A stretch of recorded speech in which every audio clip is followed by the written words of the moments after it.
வாழ்க வையகம், வாழ்க வையகம், வாழ்க வளமுடன். ஆசானவர்கள் நம்மோடு சுகமமாக நிறைந்து என்னையும் ஓர் சிறந்த கருவியாக்கி இன்றைய சிந்தனையை மிகச் சிறப்பான முறையில் வழங்குவாராக. சிந்தனையை உடல் நலத்தை சீரமைத்து உய்வித்த குருவின் மலரடி பாதங்களை தொழுது இன்றைய சிந்தனையை துவக்குகின்றோம். இன்றைக்கு நாம் சிந்திக்கக்கூடிய சிந்தனை தலைப்பு தாய் சேய் நலம். பெண்களோட மதிப்பை, சிறப்பை, உயர்வை ஒரே வார்த்தையில் சொல்லலாம். இந்த உலகத்தில் வாழ்கின்ற மக்கள் எல்லாருமே பெண்ணினத்தோட அன்பளிப்பு அப்படின்னு சொன்னால் அது மிகையாகாது. அந்த முறையில் பெருமை பெற்றவர்கள் பெண்கள். அந்த பெருமையை காக்க வேண்டியது, போற்ற வேண்டியது ஆண்களோட கடமை. இன்னைக்கு பெண்களுடைய உள்ளம் பல விதத்தில் முன்னேறி வரணும்னு ரொம்ப துடிச்சுக்கிட்டு தான் இருக்குது. அவங்களோட பங்கு பணியை செய்வதற்காக ஒவ்வொரு இடத்துலையும் அவங்களுக்கு இருக்கக்கூடிய தடைகள் எத்தனையோ இருக்குது. அந்த தடைகளினால் ஏற்படக்கூடிய விளைவுகள் எல்லாமே சமுதாயத்தை பாதிக்க தான் செய்யுது. பெண்களுக்கு, குழந்தைகளுக்கு நோய் உண்டானா அதை தீர்க்க வல்லவர்களாக இப்பொழுது மருத்துவத்துறையில் வல்லுநர்களாக பெண்களே திகழ்கிறார்கள். விஞ்ஞானம் இப்போது மருத்துவத்துறையில் ரொம்ப வேகமாக முன்னேறி இருக்குது. அதை யாரும் மறுக்க முடியாது. மருத்துவம் அப்படிங்கிறது நோய் வந்த பிறகு தீர்க்கிறது மாத்திரம் அல்ல, நோயே வராமல் காக்கணும். நோய்ன்னா என்ன? இயற்கையாக நம்மளுடைய உடம்பில் இந்த சுகத்துக்கு, அதாவது உடல் நலத்திற்கு ஏற்றபடி தான் எல்லாமே அமைஞ்சிருக்கு. அப்பப்போ ஏற்படுற குறைய கூட சரி கட்டி கொள்ளக்கூடிய அளவுக்கு இயற்கையோட அமைப்பு நம்ம உடம்புல இருக்குது. ஒவ்வொரு செல்லுமே ஒரு ரசாயன தொழிற்சாலையாக தான் வேலை செஞ்சு கொண்டு இருக்குது. நம்முடைய உடம்புல அதை நாம் தெரிஞ்சுக்கிட்டு அந்த செல்களுக்கெல்லாம் நாம் ஒழுங்காக ஒத்துழைப்பு கொடுத்தாலே போதும். அதை கெடுக்காமல் இருந்தாலே போதும். அதைத்தான் நாம் தெரிந்து வைத்து கொள்ளணும். கருவமைப்பை குறித்தும் அதிகமாக நாம் நினைவில் கொள்ளணும். பெற்றவங்க எந்த முறையில் மனம், உடல் அமைப்பில் இருக்கிறாங்களோ அதை ஒட்டித்தான் ஒரு குழந்தை உருவாக முடியும். மரத்தை ஒட்டித்தானே விதை இருக்கும், அந்த விதையை ஒட்டித்தானே மரமும் இருக்கும். இது ஒரு தொடர் நிகழ்ச்சி தான். குழந்தைகள் ஆரோக்கியமாக இருக்கணும்னு சொன்னால் பெற்றவங்க மனநலத்தில், உடல் நலத்தில் நலம் உள்ளவங்களாக இருக்கணும்.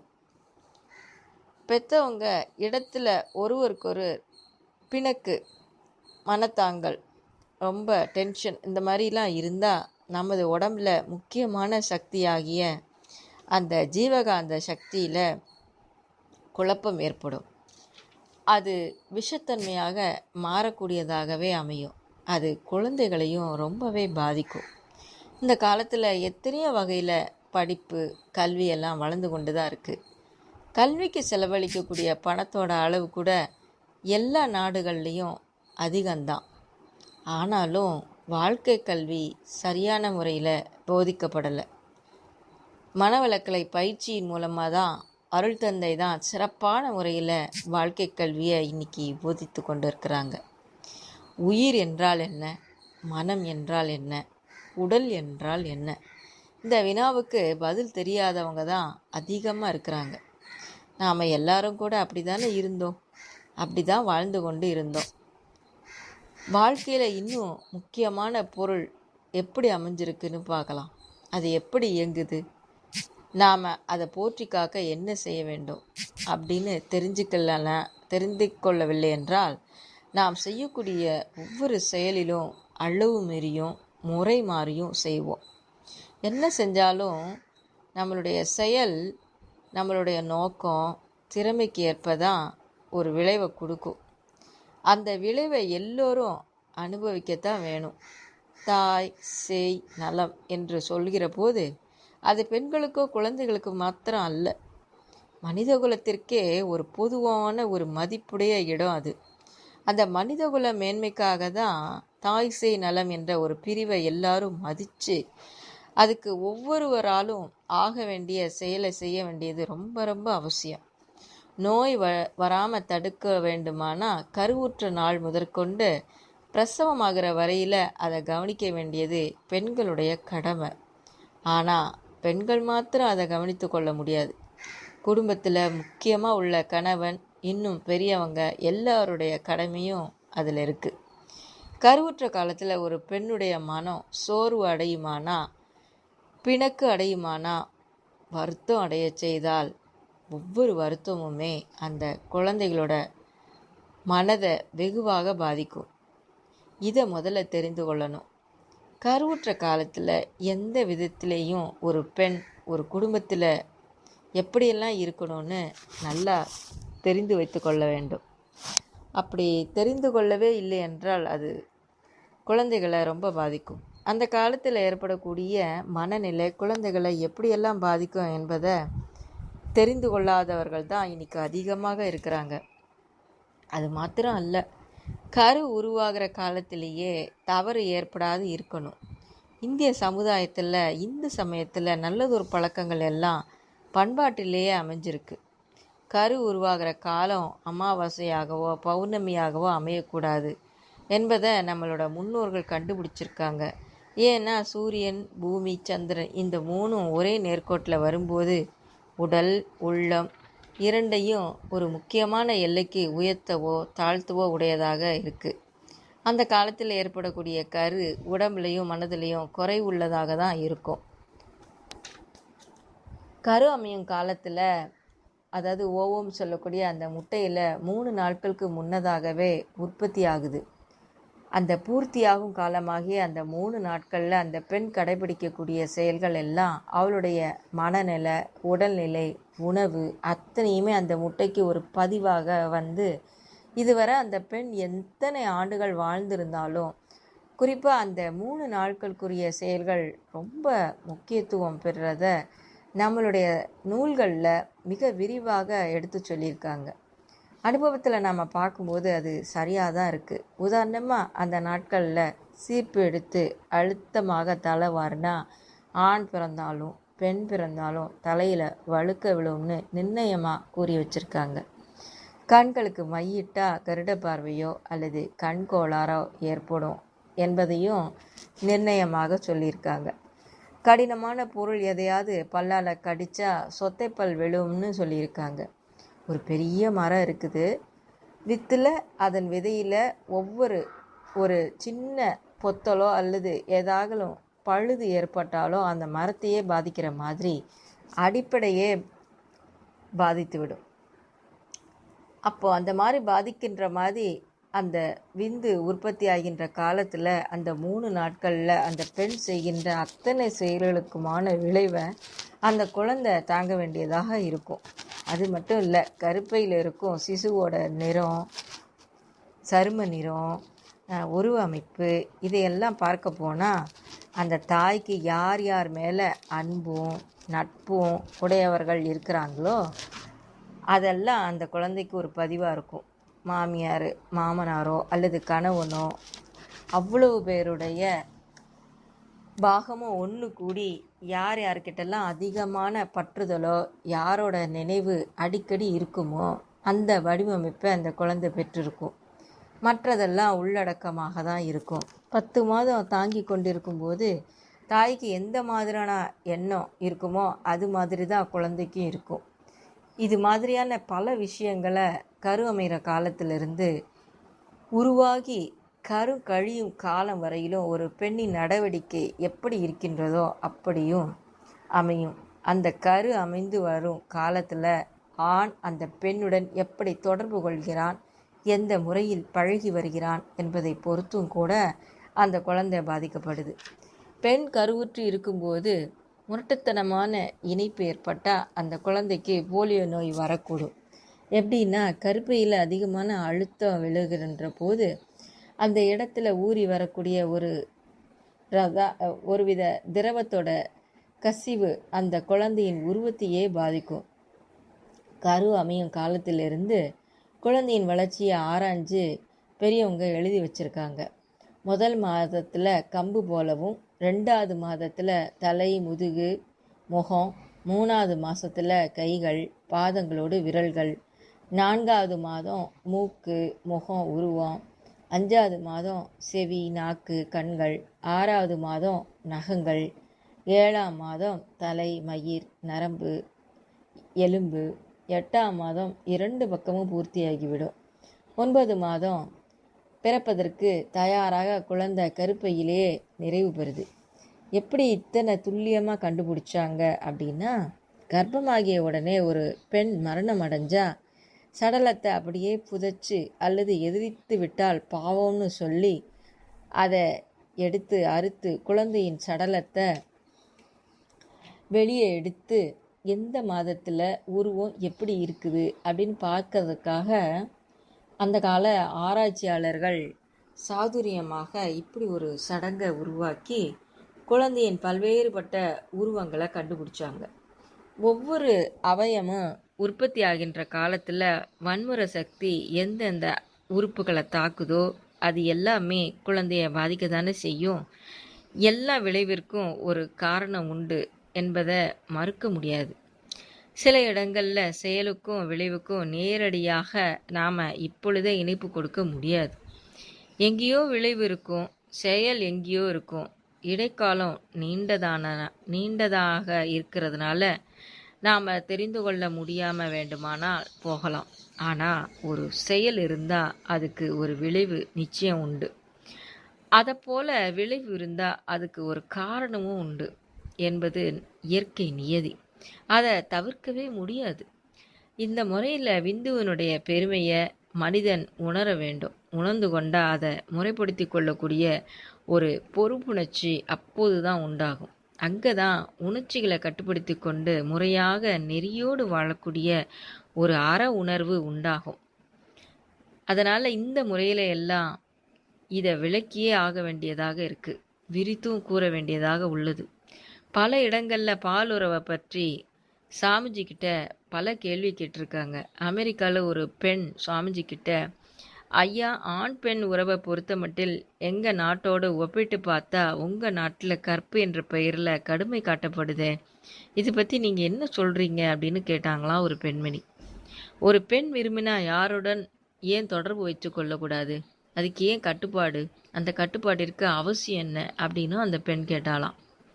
அப்போ சுவாமிஜி அவங்க, இந்த மாதிரி கட்டுப்பாடு உடல் நலத்திற்கு அவசியம் வேணும். அது மட்டும் இல்லை, சமுதாயத்தில் ஒரு பொறுப்புணர்ச்சி தேவை.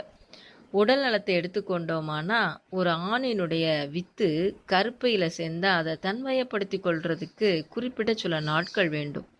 அது சரியான முறையில் பிடித்து கொள்வதற்கு முன்னதாக வேறு ஒரு வகையான வித்து அந்த இடத்துல விழுமானா இரத்தத்தில் குரூப் வேறுபாடுதல் போல வித்துவிலையும் வேறுபாடு உண்டு. அது வந்து சேரும்போது கிருமிகளாக மாறும். அப்படி கிருமிகளாக மாறும்போது அது ரணங்களை ஏற்படுத்தலாம் அல்லது பால் சம்பந்தப்பட்ட நோய்களை உண்டு பண்ணி அந்த பெண்ணிற்கு முதல்ல துன்பமாக வரலாம். அந்த பெண்ணோட பிறகு யார் யார் உறவு வைத்து கொள்கிறாங்களோ அவங்களுக்கெல்லாம் அந்த நோய் தொடரும். அது மட்டும் இல்லை, அத்தகைய வைரஸ் ஏற்பட்டு பற்றி கொண்டா எக்ஸிமா என்று சொல்லக்கூடிய சரும நோயும் வரும். அது எந்த நேரம் ஒருவித நமைச்சலை உண்டு பண்ணிக்கிட்டே இருக்கும். அது போன்ற நமைச்சல் கருப்பையில் ஏற்பட்டு விடுமானால் ஒரு நாள் கூட உடலுறவு இன்றி அந்த பெண்ணினால் உறங்கவே முடியாது. அப்போது எந்த நேரமும் அதில் லயிக்கிறதுக்கு மானத்தை விட்டு அதில் ஈடுபடும் அளவிற்கு அவளுடைய வாழ்க்கை வந்துவிடும். அப்படி அதிகமாக அனுபவிக்க அவள் உடல்நலம் கெட்டு மேலும் பலவிதமான நோய்களுக்கு ஆட்பட்டு மரணத்தில் வந்து முடியும். இதனால்தான் முறைப்படுத்துதல் வேண்டும் என்பதற்காக இந்த திட்டங்களை எல்லாம் இந்திய நாட்டில் வச்சுருக்காங்க அப்படின்னு சுவாமிஜி சொன்னாங்க.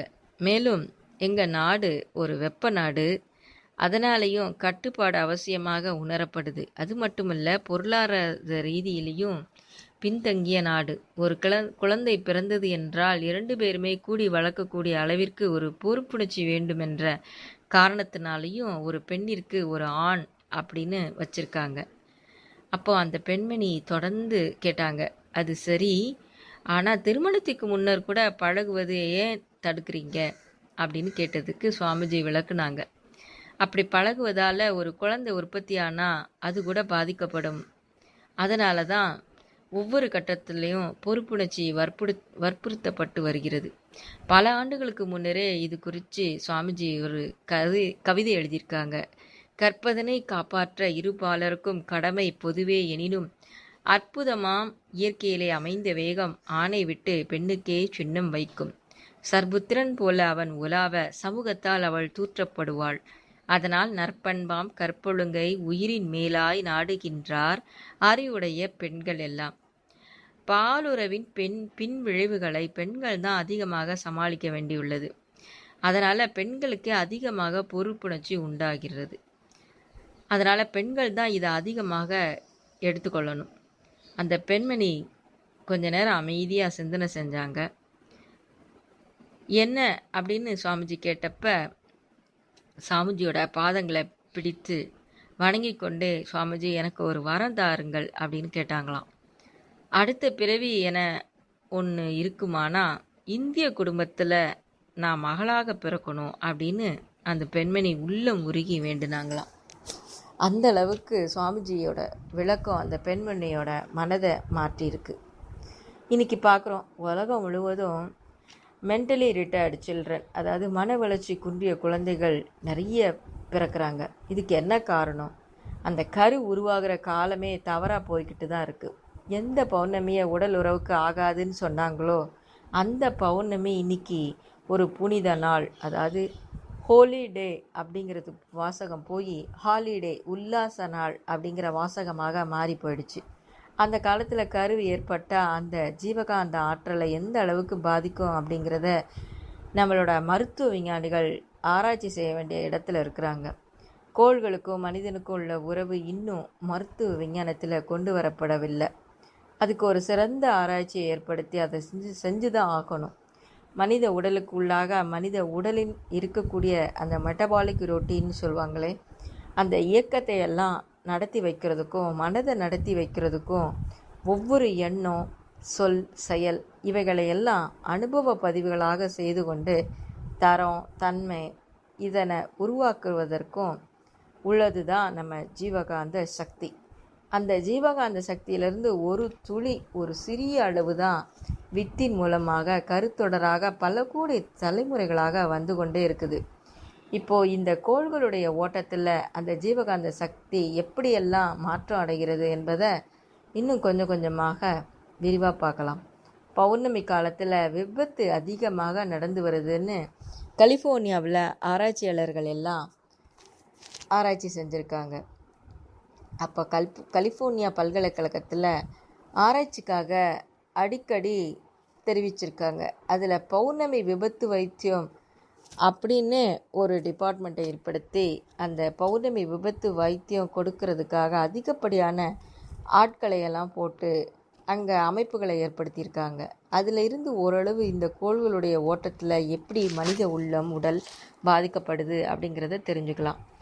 மேலும் இந்த ஆயுர்வேத சித்தா வைத்திய முறைகளில் இந்த கரு அமையும் காலத்திலும் அந்த கரு அமைஞ்ச பிறகும் எந்தெந்த முறையில் பெண் இருக்கணும் அப்படின்னு நல்ல மாதிரியாக முன்னோர்கள் காட்டி கொடுத்துருக்குறாங்க.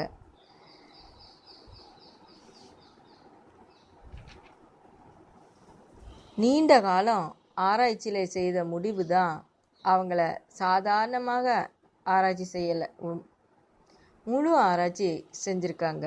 இந்த உடம்பை பற்றி, அதோட அமைப்பை பற்றி, கரு அமையும் காலத்தில் இருந்து அதை முழுமையாக உருவாக்கும் கால வரையில் எப்படியெல்லாம் அந்த கரு வளர்ச்சி பெறுகிறது, அப்போ எப்படியெல்லாம் நடந்து கொள்ளணும், அப்படியெல்லாம் நிறைய ஆராய்ச்சி பண்ணியிருக்காங்க.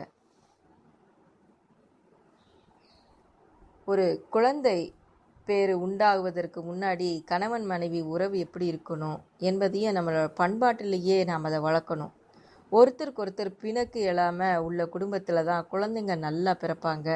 அங்கே பிணக்கு இருந்தால் அதில் உள்ள போராட்டம் குழந்தைகளோட மனநிலையை கண்டிப்பாக பாதிக்கும். மனசு உடம்பு நலமாக இருந்தால் தான் குழந்தையும் நலமாக இருக்கும். மனமும் உடம்பும் கெட்டு போச்சுன்னா அது குழந்தைகளை ரொம்ப பாதிக்கும். இதை நாம் முக்கியமாக காண்ற போது கணவனும் ஒத்துழைக்கணும், மனைவியும் ஒத்துழைக்கணும், உணர்ந்து கொள்ளணும். ஒருவருக்கொருவர் உள்ளத்தை புரிந்து கொண்டு ஒருவருக்கொருவர் உதவி வாழ்வதற்காக தான் இங்கே நாம் திருமணம் என்ற பந்தத்தை இணைச்சு அவங்கள ஒன்று சேர்த்து வச்சுருக்கோம். ஒருத்தருக்கு ஒருத்தர் உதவி தான் ஆகணும் அப்படிங்கிற அளவில் அவங்க மனதை விட்டு கொடுத்து வாழணும். இங்கே விட்டு கொடுப்பதற்கு பதிலாக ஒவ்வொருவரும் ஒவ்வொரு விதமான மனப்பிடியை வச்சு கொண்டிருந்தால் என் கருத்து தான் உயர்ந்தது அப்படின்னு வைத்து கொண்டிருந்தால் சண்டை தான் வரும். அதுக்கெல்லாம் சரி செய்ய அகத்தவம் என்ற முறையில் தியான முறையை நல்ல முறையில் செஞ்சு வந்தாங்கன்னா மறதி நிலையிலிருந்து விழிப்பு நிலைக்கு வந்து சரி செஞ்சு கொள்ளலாம். அதாவது பீட்டா வேவ்ஸ்லேருந்து மனதை தவநிலைக்கு ஆல்ஃபா ஃப்ரீக்வன்சிக்கு 8 முதல் 13 சைக்கிள் பெர் செகண்ட் ஆக்கினை தவத்தில் நாம் வர்றோம். அப்போ உணர்ச்சி வசப்பட்ட நிலையிலிருந்து மனம் வந்து விடுதலையாகி அறிவு வசப்படுற நிலைக்கு வரும். அது தவத்தில் தான் சாத்தியம். அந்த மாதிரி அகத்தவ தியான முறையை ஏதாவது ஒரு முறையை நல்ல காலத்தோடு பழகி கொள்ள வேண்டியது ரொம்ப அவசியம். அதன் பிறகு உடலுக்கு உடற்பயிற்சி, இரத்த ஓட்டம், வெப்ப ஓட்டம், காற்று ஓட்டம், இந்த 3ம் சரியாக இருந்தால் தான் உடம்பு நல்லா இருக்கும். ஆக இந்த 3ல் ஏதாவது ஒரு தடை ஏற்பட்டாலோ கூரை ஏற்பட்டாலோ அது ஜீவகாந்த சக்தியை தேக்கமடைய செய்யும். தேக்கமுற்ற ஜீவகாந்த சக்தி அங்கேயே மின் சக்தியாக மாறும்போது அங்கே ஷார்ட் சர்க்கியூட்டு, அதாவது மின்குறுக்கு வரும். இந்த மின்குறுக்கு வந்தால் அதுதான் வலி. அதுவே கொஞ்சம் நீடிச்சா வியாதி. அதுலேயே ஜீவகாந்த சக்தி வறண்டு போனால் இறப்பு. இந்த உண்மையை இந்த கால மருத்துவர்கள், அதாவது விஞ்ஞான மருத்துவர்கள் ஆராய்ச்சி மூலமாக நிரூபித்து கொள்ள முடியும். அதனால் அப்போது இந்த ஜீவகாந்த சக்தியை எப்படி பாதுகாக்கணும், இந்த இரத்த ஓட்டம், வெப்ப ஓட்டம், காற்று ஓட்டம், இந்த 3ஐயும் ஒழுங்காக இருக்குமாறு காப்பாற்றி கொள்ள வேண்டியது ஒவ்வொருவரோட கடமை. உடல் நலமாக இருந்தால் தான் மனம் வளம் இருக்கும். உடலும் மனமும் நலமாக வளமாக இருந்தால் தான் குடும்பம் நலமாக இருக்க முடியும். நல்ல குழந்தைகள் பெறுவது குடும்பம் சம்பந்தப்பட்டதோடு மாத்திரமல்ல, இந்த சமுதாயத்தையே காக்க வல்லவர்கள் குழந்தைகள் தான். அதனால் தாய் சேய் நலம் என்பது ஒரு குடும்பத்தோடு போகிறது மட்டும் இல்லை, இந்த சமுதாய நலமும் வளமும் அந்த துறையிலே இருப்பதினால ஒவ்வொருவரும் இதில் பங்கு கொண்டு நினைவு செலுத்த வேண்டும். அவங்களோட கடமையை சிறப்பாக செய்யணும். மனவளக்கலை பயிற்சியை நல்லபடியாக செய்து வரும்போது நல்ல ஆரோக்கியமான சந்ததிகளை உருவாக்க முடியும் என்பது நாம் அறிந்த உண்மை. கர்ப்ப காலத்தில் 2 மாதத்திலிருந்தே கடைசி வரையினும் அஸ்வினி முத்திரை போட்டு கொள்ளும்போது நிச்சயமாக சுகப்பிரசவம் அமைய வாய்ப்பு இருக்கிறது. குழந்தைகள் நல்ல முறையிலும் வளரும். பிரசவம் எளிய முறையில் சிரமமே இல்லாமல் நடக்கும். தாயும் சேயும் உடல் நலத்தோடு இருக்கிறதுக்கு முடியும். இந்த பயிற்சிகளை பல இடங்களில் உள்ள தவமயங்கள், மனவளக்கலை மன்றங்களில் சொல்லி கொடுக்குறாங்க. அதை பயன்பெற்று நன்மை அடைந்தவர்கள் ஏராளமான பேர். அதில் நானும் பயன்பெற்றிருக்கிறேன். என்னோட அனுபவம் பார்த்திங்கன்னா 1995ஆம் ஆண்டு தான் நான் தவம் எடுத்துக்கிட்டேன். அப்போ தான் முதலாக அருள் தந்தையோட சப்ஜெக்ட் எடுத்து எம்பில் ரிசர்ச் பண்ணேன். அப்போது எனக்குள்ள ஒரு கேள்வி வந்தது. எனக்கு திருமணமாகி பிறக்கக்கூடிய குழந்தைக்கு அந்த முதல்ல எழுகின்ற பதிவு தவப்பதிவு வேலை செய்யுமா, இல்லை அதுக்கு முன்ன உள்ள பதிவுகள் வேலை செய்யுமா அப்படின்னு யோசிச்சுக்கிட்டு இருந்தேன். யோசிச்சுட்டு இருக்கும்போது ஒரு நாள் சுவாமிஜியோட சொற்பொழிவு, அப்போ நிறைய கேசட்ஸ் தான் வச்சுருந்தேன். அப்போது ஏதோ ஒரு சொற்பொழிவு போட்டு கேட்டுக்கிட்டு இருக்கும்போது அப்போது நான் கேட்ட கேள்விக்கு விடை அருள் தந்தை சொன்னாங்க, தவப்பதிவு தான் குழந்தைகளுக்கு முன்னதாக வெளிப்படும்னு சொன்னாங்க. அப்போ எனக்கு ரொம்ப ஆச்சரியமாக இருந்தது.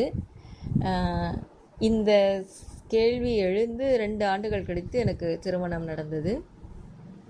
என்னோடய கணவரும் அப்போது துரிய தவம் வரையும் எடுத்திருந்தாங்க. நாங்கள் சுவாமிஜியை முதல்ல எங்கள் கணவரோட நான் 2வது முறையாக நான் போகிறேன். என் கணவருக்கு அது முதல் முறை. அப்போ சந்திக்கலான்னு நாங்கள் போயிருக்கும்போது கரெக்டாக சுவாமிஜி கிளாஸ் முடிச்சுட்டு அவங்க ஓய்வு எடுக்கிறதுக்காக போய்கிட்டு இருக்கும்போது நாங்கள் அந்த என்ட்ரன்ஸில் போய் நின்றுட்டோம். எதுவுமே நாங்கள் சொல்லலை. சாமிஜி எங்கள் 2 பேரையும் பார்த்த உடனே வாழ்க வளமுடனே வாழ்த்துனாங்க. எங்களுக்கு ரொம்ப மகிழ்ச்சியாக இருந்தது. அப்போ வாழ்த்தும்போது அந்த காந்த அலைகள் மோதுவதை 2 பேருமே நல்லா உணர்ந்தோம். அதன் பிறகு தான் நான் தாய்மை பேர் அடைஞ்சேன். குருவோட ஆசி வேணும்னு நான் நினச்சதுனால அது கிடச்சிது. எங்கள் மகன் பிறந்தான். அவனுக்கு ஜீவகாந்தன்னு பேர் வச்சதும் அருள் தந்தை தான். அந்த குழந்தையோட வளர்ச்சி நாளுக்கு நாள் நான் அந்த குழந்தையோட வளர்ச்சியை பார்த்தேன். 9 மாதம் இருக்கும்போது முதல்ல அம்மான்னு சொன்னான். அப்புறம் அம்மா, தாத்தா அப்படின்னு ஒவ்வொருத்தர் பேரையும் ஒவ்வொரு சமயத்துலேயும் சொல்ல ஆரம்பித்தான். ஒரு 1.25 வயசு இருக்கும்போது கொஞ்சம் கொஞ்சமாக பேச்சுக்கள் நல்லாவே வர ஆரம்பிச்சது. 1.5 வயசில் 7 திருக்குறள் சொல்கிற அளவுக்கு குழந்தைக்கு நல்ல பேச்சுத்திறன் வந்தது. அப்புறம் ஔவையார் பாடல், ஞானசம்பந்தர் பாடல் இதெல்லாமே அவனுக்கு நான் சொல்லிக் கொடுப்பேன். ஒரு 100 நாட்டோட அந்த கொடி படத்தெல்லாம் தனித்தனியாக அட்டையில் ஒட்டி வச்சுருப்பேன். ஒவ்வொரு படத்தையும் எடுத்து காமிச்சா எந்த நாட்டோட கொடி அதெல்லாம் சொல்லுவான். அப்புறம் அந்த குளோபெல்லாம் காமிச்சு எந்தெந்த கண்ட்ரிஸ் எங்கே இருக்குன்னு கேட்டால் அதெல்லாம் அழகாக அடையாளம் காட்டுவான். இப்படி ஒவ்வொரு காலகட்டமும் நம்ம சொல்லி கொடுக்குறத குழந்தை நல்லா அது உணர்ந்து சொல்லிகிட்டு இருந்தான். அப்போ நான் கேபிள் கனெக்ஷன் எல்லாம் கட் பண்ணிட்டேன். ஏன்னா அந்த விளம்பரமெல்லாம் பார்த்தா அதையே குழந்தை அதுலேயே லயிச்சிரும்ன்ட்டு முதல்லையே நான் இந்த கேபிள் கனெக்ஷன் கொடுத்துலாம் காட்டலை. நிறைய பக்தி படங்களை தான் குழந்தைக்கு சின்ன வயசுலேருந்து காமிச்சிட்டே இருந்தேன். கதைகள் சொல்லிக்கிட்டே இருப்பேன். அப்படி நிறைய கதைகள் சொல்லி சொல்லி பூஜை அறையில் எப்பயும் உட்காந்தாலும் முதல்ல உலகத்தை வாழ்த்திட்டு அப்புறம் தன் வாழ்த்து, அருட்காப்பு இதெல்லாமே குழந்தைக்கு சொல்லிக் கொடுத்தேன். அவனும் சொல்லுவான். இப்படியாக நாட்கள் சென்று கொண்டிருந்தது. யூகேஜி படிக்கும்போது அப்போது ஒரு நாள் இப்போது நம்மளுக்கு குவார்ட்டர்லி ஹாலிடேஸ் விட்டுட்டாங்கப்பா அப்படின்னேன். ஓ சரின்னு கேட்டுக்கிட்டான். நல்லா பேசுவான். அப்புறம் ஹாஃப் இயர்லி ஹாலிடேஸ் அப்படின்னு சொன்னேன். அந்த டைம் வரும்போது இப்போ ஹாஃப் இயர்லி ஹாலிடேஸ் விட்டுட்டாங்க அப்படின்னோடனே அடுத்து உடனே அவன் என்ன கேட்டான்னா, அம்மா ஃபுல் இயர்லி ஹாலிடேஸ் எப்போம்மா விடுவாங்கன்னு கேட்டால் நான் அப்படியே ஷாக் ஆகிட்டேன். ஏன்னா குவார்ட்டர்லிங்கிறதுக்கு அவனுக்கு அர்த்தம் தெரியலை. ஹாஃப் இயர்லிங் அப்படின்னு சொல்லும்போது அப்போ கொஞ்சம் அர்த்தம் அவனுக்கு தெரிஞ்சிருக்கு. அதுக்கப்புறம் ஆஃப்க்கு அடுத்து என்ன ஃபுல் அப்படின்னு அவனாகவே ஃபார்ம் பண்ணிட்டான். அது 4 வயசில் நான் வெளிப்பட்டதை பார்த்தேன். நிறைய கேள்வி கேட்டுகிட்டே இருப்பாள். அப்புறம் ஒரு நாள் ஸ்கூலில் அப்போ ஒரு 8-9 வயசு இருக்கும். அப்போது க்ளே செட்டெல்லாம் கொடுத்து ஸ்கூலில் செய்ய சொல்லியிருக்காங்க. க்ளேஸ் எல்லாம் ஆர்டிஃபிஷியல் க்ளே. அப்போ ஒரு டால்ஃபின் ஃபிஷ்ஷு ஒரு பாலை மவுத்தில் வச்சிட்ருக்க மாதிரி ஒரு ஸ்டாச்சு செஞ்சான். அதுக்கப்புறம் ஒரு ஜெயண்ட்டு செஞ்சான். இப்படி செஞ்ச உடனே அவங்க கிளாஸ் டீச்சர் அவன் அம்மாட்ட காட்டட்டும் அப்படின்னு சொல்லி கூட ஒரு பையனை துணைக்கு அனுப்பி அதை தூக்கிட்டு என்கிட்ட காமிச்சாங்க. இது எதுக்கு சொல்ல வரேன்னா, நான் சின்ன வயசில் இதெல்லாம் கற்றுக்கணும்னு ஆசைப்பட்டேன். எனக்கு வாய்ப்பே கிடைக்கல. அது மாதிரி நான் என்னென்ன செய்யணும்னு நினச்சேனோ அதை நீங்கள் குழந்தை செய்கிறத பார்த்தேன். நான் ஸ்கேட்டிங் கற்றுக்கணும்னு ஆசைப்பட்டேன். ஆனால் அது நடக்கலை. எங்கள் மகன் ஸ்கேட்டிங் கற்றுக்கணும்னு சொன்னப்போ நாங்கள் ஸ்கேட்டிங் வாங்கி கொடுத்தோம். அவனாகவே செகண்ட் டே கீழே விழாமல் நல்லா போக ஆரம்பித்தான். வீட்டுக்குள்ளே நல்லா ஸ்கேட் பண்ண ஆரம்பித்தான். அப்புறம் நல்ல ட்ராயிங் போடுவான். ஒரு நாள் நானும் என் கணவரும் நாங்கள் 2 பேரும் தியானம் செய்ய போகிறோம். எங்களை டிஸ்டர்ப் பண்ணாமல் நீ பேசாமல் இருக்கணும் அப்படின்னு சொல்லிட்டு விட்டுட்டோம். என்ன செய்யணும்னு நாங்கள் சொல்லலை. நாங்கள் 1/2 மணி நேரம் தவம் முடிச்சுட்டு பார்க்குறோம். ஒரு பேப்பர் பென்சில் எடுத்து எங்கள் 2 பேர் உருவத்தையும் தவ நிலையில் வரைஞ்சிருக்கிறான். பார்த்தா அது அப்படி கார்ட்டூன் ஃபிகர் மாதிரி இருந்தது. பார்த்த உடனே இது நானுன்னு கண்டுபிடிக்கிற அளவுக்கு வரைஞ்சிருந்தான். அந்த மாதிரி வரையக்கூடிய திறமை ரொம்ப உண்டு. ஒரு நாள் நான் எதுவுமே சொல்லலை. அவனாகவே சுவாமிஜியோட தோற்றத்தை மனவளக்கலை பாகம் 1ல் அவர் இருக்கிற அந்த தோற்றத்தை அப்படியே வரைஞ்சிட்டான். எங்களுக்கு ரொம்ப ஆச்சரியமாக தான் இருந்துச்சு. இப்படியாக ஒவ்வொரு நாளும் அவனோட வளர்ச்சியை நாங்கள் பார்த்துக்கிட்டு தான் இருந்தோம். ஒரு நாள் பார்த்திங்கன்னா, அப்போது ஒரு 3ஆம் கிளாஸ் படிக்கும்போது ஒரு நாள் விளையாடிக்கிட்டே இருந்தான். அப்போது ஸ்வீட் எடுத்து வாயில் அள்ளி போட்டு சாப்பிட்டுட்டு என்கிட்ட அம்மா இந்த ஸ்வீட்டுங்கிற அந்த டேஸ்ட்டு லட்டுலேருந்து வருதா இல்லை என்னோடய நாக்கிலேருந்து வருதா அப்படின்னு கேட்டான். நான் அப்படியே ஆடி போயிட்டேன். அப்போ தான் நான் காந்த தத்துவம் பற்றி நிறைய படிச்சுக்கிட்டு இருந்தேன். உயிர் சக்தியோட ஏற்றத்தாழ்வு தான் உணர்வாக நம்ம பெறுறோம். அப்போது ஒரு யூனிட்டில் இவ்வளோ காந்தம் எழுச்சி பெறும்போது லட்டில் இருக்கிற இனிப்பு சுவையை உணர்ந்த பிறகு உடனே காஃபியை குடிக்கும்போது நம்மளுக்கு இனிப்பாக தெரியறதில்ல. அப்படியெல்லாம் அதை பற்றி சிந்திச்சுக்கிட்டு இருந்து இது எப்படின்னு யோசிச்சுட்டு இருந்தேன். அந்த கருமையத்தில் காந்த சுழற்சி ஏற்பட்டு எங்கள் பையன் இப்படி ஒரு கேள்வி கேட்டுட்டு அவசரமாக ஓடி போயிட்டான். எனக்கு ரொம்ப ஆச்சரியமாக தான் இருந்தது. அப்போது பெற்றவங்களுக்கும் குழந்தைங்களுக்கும் அந்த உயிர் கலப்பு இருக்குது. அது வந்து நாம் என்ன மாதிரியெல்லாம் சிந்திக்கிறோமோ அதெல்லாம் குழந்தைங்களுக்கு உயிர் தொடர்பாக போகுது. அவங்க வந்து நாம் ஒரு 8 அடி பாய்ஞ்சா நம்ம பிள்ளைங்க 16 அடி பாய்வாங்க. அது ஒரு பழமொழியே இருக்குது. நாம் ஒரு விஷயத்தில் தெளிவு பெற்றிருந்தா கொஞ்சம் பெற்றிருந்தா அவங்க அதில் பல விதத்தில் தெளிவு பெறுறாங்க அப்படிங்கிறதையும் நான் அனுபவபூர்வமாக தெரிஞ்சு கொண்டேன். எங்கள் பையனுக்கு ஒரு 7 வயசு இருக்கும்போது சாமிஜியோட கடைசி பிறந்த நாளுக்கு அவனை அழைச்சிட்டு போயிருந்தேன். அப்போது குருவை பார்த்து வணக்கம் சொல்லு, வாழ்க வளமுடன் சொல்லுன்னு சொன்னால் ரொம்ப வெக்கப்பட்டுட்டு சொல்லவே மாட்டேன்ட்டான். ஏன்னு எனக்கு புரியலை. அப்புறம் சரின்னு வந்துட்டோம். சாமிஜிக்கிட்ட நாங்கள் ஆசி வாங்கிட்டு வந்துட்டோம். இந்த சம்பவம் நடந்து ஒரு 1.5 வருஷம் கழித்து ஒரு நாள் பழக்கம் போல் கதை கேட்குறவன் என்கிட்ட ரொம்ப சாரி அப்படின்னா. என்னப்பா அப்படின்னு கேட்டேன். அம்மா, நான் என்னனாலும் அப்படி பண்ணியிருக்கவே கூடாது அப்படின்னு சொன்னான். என்னப்பா நீ பண்ணிட்ட அப்படின்னு கேட்டேன். இல்லை, சுவாமிஜி வாழ்க வளமுடன் சொன்னாங்கல்ல, நான் சொல்லவே இல்லை. இப்போது சாமிஜி சாமிக்கிட்ட வேற போயிட்டாங்க. அப்போது சாமிஜி இறந்து கொஞ்ச நாள் கழித்து நடந்த சம்பவம். இப்போ நான் எப்படி அவர்கிட்ட மன்னிப்பு கேட்பேன்? நீ இங்கேருந்தே கேளு, அவர் அங்கேருந்தே வாழ்த்துவார். நம்மக்கிட்ட தான் உயிரோடு கலந்துருக்கிறாரு அருள் தந்தை அப்படின்னு சொன்னேன். அப்போது எப்பயும் கதை கேட்குறவன் இன்னைக்கு சரி கதை சொல்லட்டுமா அப்படின்னு கேட்டேன். ரொம்ப இமோஷ்னல் மூடுக்கு போயிட்டான். அதனால கதை சொல்லட்டுமான்னு கேட்ட உடனே இல்லை இப்போ நான் உங்களுக்கு ஒரு கதை சொல்கிறேன்னு சொல்லி ஒரு கதை சொன்னான். என்னென்னா, ஒரு ஏழை இருந்தான். அவனுக்கு பிழைக்கிறதுக்கு வழியே தெரியல. அதனால் அவன் பிச்சை எடுத்துகிட்டு இருந்தானான். அப்போது ஒரு வயசான தாத்தா வந்து ஏன்பா இப்படி பிச்சை எடுக்கிறேன்னு கேட்டாராம். அந்த ஏழை வந்து எனக்கு பிழைக்கிறதுக்கு இப்போ வழியே இல்லை, என்ன செய்கிறதுன்னு தெரியலை, வேலையும் கிடைக்கல, அதனால தான் பிச்சை எடுக்கிறேன் அப்படின்னு சொன்னானாம். அப்போ அந்த தாத்தா வந்து உனக்கு வாழ்க வளமுடன் புஸ்தகமெல்லாம் வாங்கி கொடுக்குறேன், நீ அதை விற்று பிழைச்சிக்கோ அப்படின்னு சொல்லி வாழ்க வளமுடன் புக்கெல்லாம் வாங்கி கொடுத்தாராம். அந்த ஏழையும் அந்த புத்தகத்தெல்லாம் விற்று கொஞ்சம் கொஞ்சமாக பணக்காரன் ஆயிட்டானா. பிரிண்டிங் ப்ரெஸ் எல்லாம் அவனே ஓனாக வச்சுட்டானா. அப்போது நிறைய புத்தகங்கள் எல்லாமே மகரிஷியோட புத்தகங்களை தான் அவன் எல்லாருக்குமே கொடுத்துட்டு இருந்தானா. ஒரு காலகட்டத்தில் எந்த புத்தகமே விற்காமல் அப்படி தேங்கி போயிடுச்சான். அப்போ ஏன் அப்படி பல மொழிகள்லேயும் அவன் பிரிண்ட் பண்ணி விற்றுட்டு இருந்தவன் எந்த புத்தகமும் ஒரு ஸ்டேஜில் விற்காமல் அப்படியே தேங்கி போயிடுச்சான். அப்போ என்னன்னு சொல்லி காரணத்தை ஆராய்ச்சி செய்யும்போது பார்த்தா எல்லார் மனிதர்களுக்கு கையிலையும் மகரிஷியோட புத்தகங்கள் இருக்குதான்.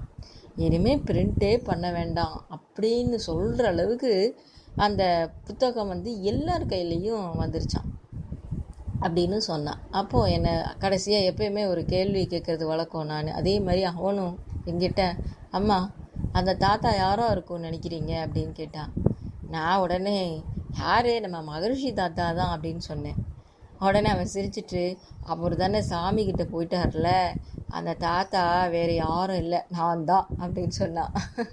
எனக்கு ரொம்ப ஆச்சரியமாகவும் ரொம்ப சிரிப்பாகவும் இருந்தது. இப்போது அவன் 4th year MBBS படிக்கிறான். இப்போ அந்த கதையை சொன்னால் கூட அவனுக்கே ரொம்ப வெக்கமாக இருக்கும், ரொம்ப சிரிப்பாக வரும் எங்கள் 2 பேருக்குமே.